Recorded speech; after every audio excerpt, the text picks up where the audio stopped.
This guy is the antithesis of drama. He is a tough guy, tough player. What's remarkable about it is that he comes from a background that, at least when he was very young, was remarkably unstable. He's in a very unique position. Hey, what is going on, NBL? This is Project Fat. Welcome back to another episode of the Team Reports. This is episode number 16. We are covering the Chiefs mid-season up to this point. They are currently sitting at 6-4. We're going to kind of cover their last few games, talk about that a little bit as they are on a little bit of a win streak, and they're trying to get back into the division race for the AFC West, which they've done so. We're going to talk about TM3 once again, Jalen Ramsey. TJ Yeldon's having a pretty good year, putting together a pretty decent season so far. And they're also going to talk about a wide receiver that has kind of come out of nowhere, that is the number one option here in Kansas City, that everyone should be really excited about, especially the Kansas City fans. So we're going to kind of talk about him a little bit, as well as Tyreek Hill, who we covered earlier on in the season, has taken a little bit of a backseat to this guy. Hill is still a big part of the offense. He has a ton of speed, returning kicks and punts and stuff as well. So he's definitely not out of the offense altogether, but this guy has definitely come onto the scene, and he's definitely a big-time threat here in the NBL moving forward. So let's go ahead and get this thing started. All right, so we're going to go ahead and talk about a couple of their games here that they just finished up on their 3-game win streak that they're currently on.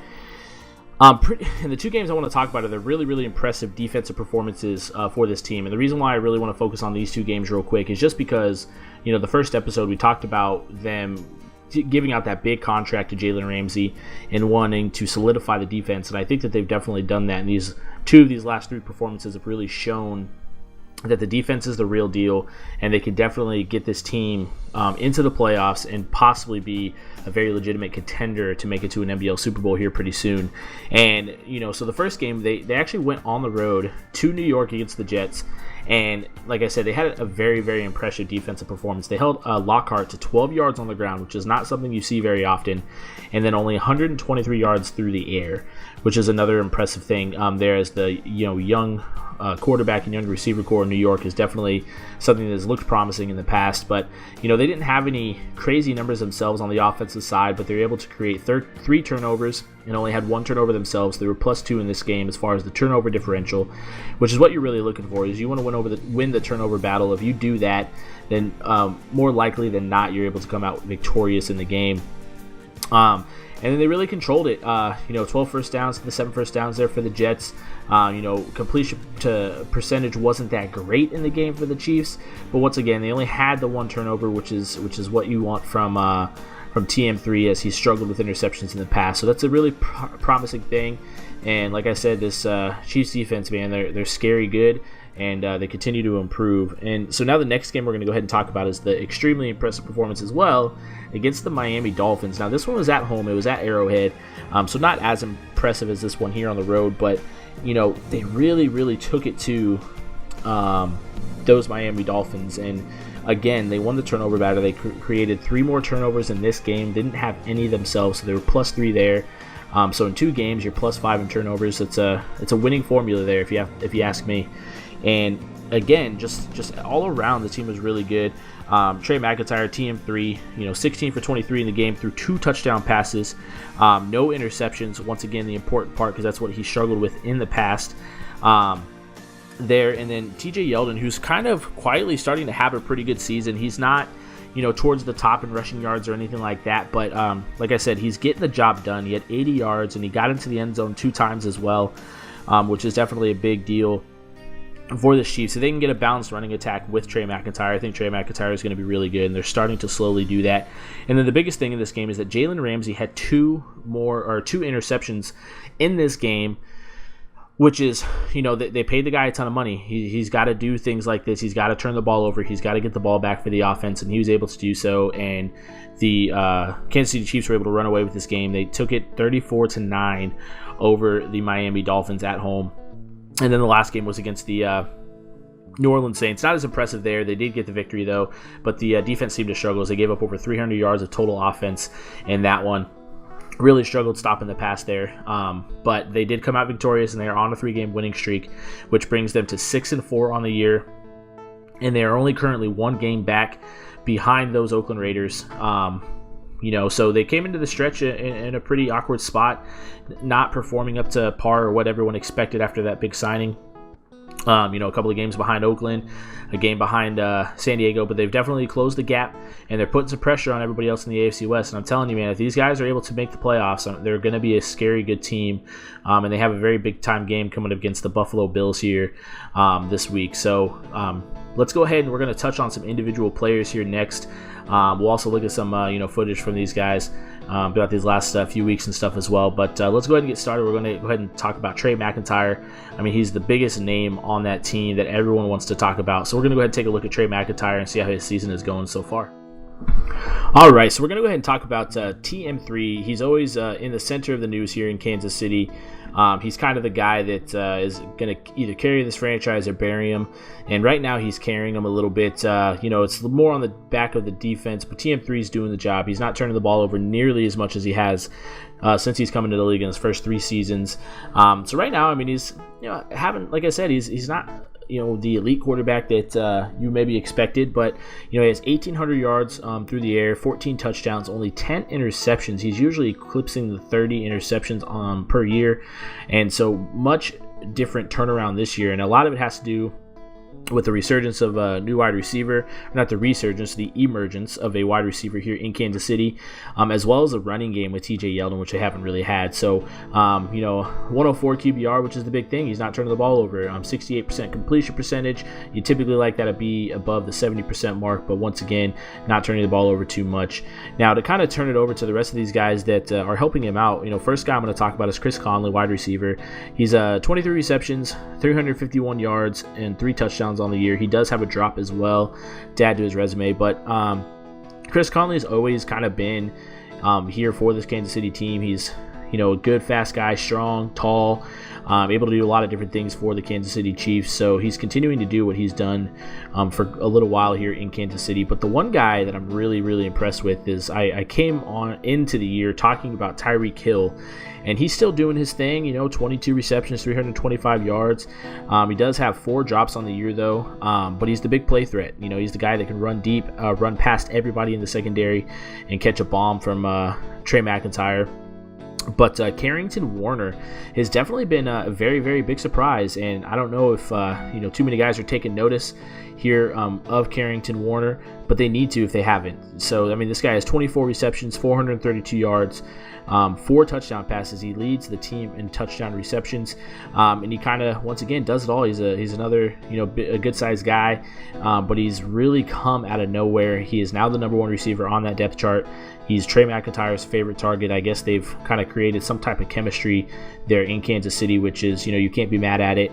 The guy's getting the job done, so why not throw him up there into the spotlight a little bit? And he's definitely doing well in that spotlight.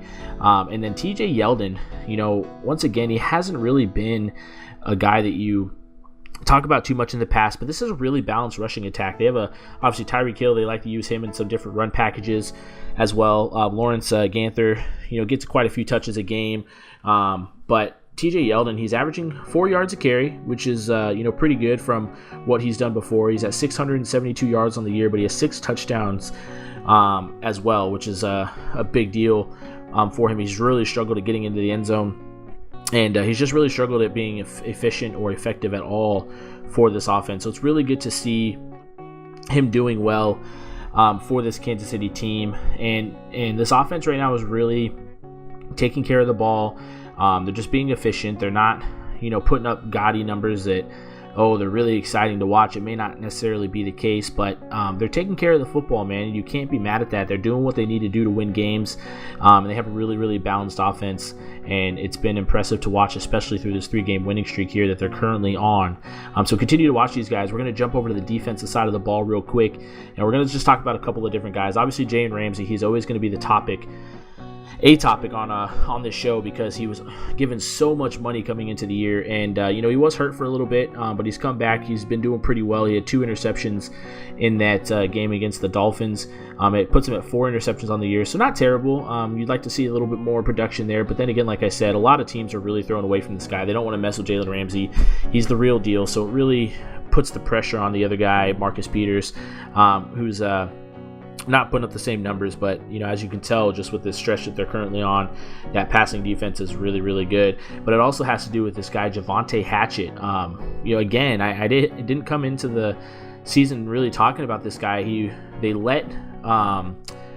They let Eric Berry walk into free agency. They let him go. They said, you know what? We really believe in this Javonte Hatchette kid. And he has not let them down. Now, he does have 6 interceptions on the year. 4 of them came in one game earlier this year against the Oakland Raiders. But he's also found the end zone. So he has a nose for the end zone as well after he catches the ball. So very, very impressive with these guys, what they're doing on the defensive side of the ball. They're really efficient and as well. And they create a lot of turnovers. So, great job all around for this Kansas City team, and you can't really fault what they're doing. Like I said, they figured out a game plan and what they can do to win games, and it's helping them get back into this race for the AFC West, because it looked like they were going to kind of be a joke coming into the season early on there, at least, as they were a couple games under 500, and Oakland and San Diego were kind of separating themselves from them. But they've really gotten it put together these last few games, so very, very impressive by them. But we're going to go ahead and take a quick listen to the owner and Timbo, and we asked him, how he feels about this season so far and how it's gone, as well as do they feel in Kansas City that they can catch up to this Oakland Raiders team who currently leads the AFC West. They're a game behind them right now, and they do own the head-to-head tiebreakers. They beat them twice already this year. So, how do they feel about it? Do they think that they have what it takes to make the playoffs and catch this Oakland Raiders team?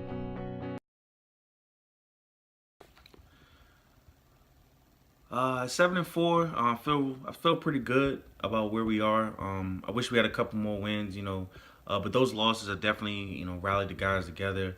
Got us in position to really make some noise in the AFC the last 5 weeks of the season. We done won 4 straight, won our last 3 at home. So we took care of home field, and just getting ready for this grind that's coming up. We got the Chargers.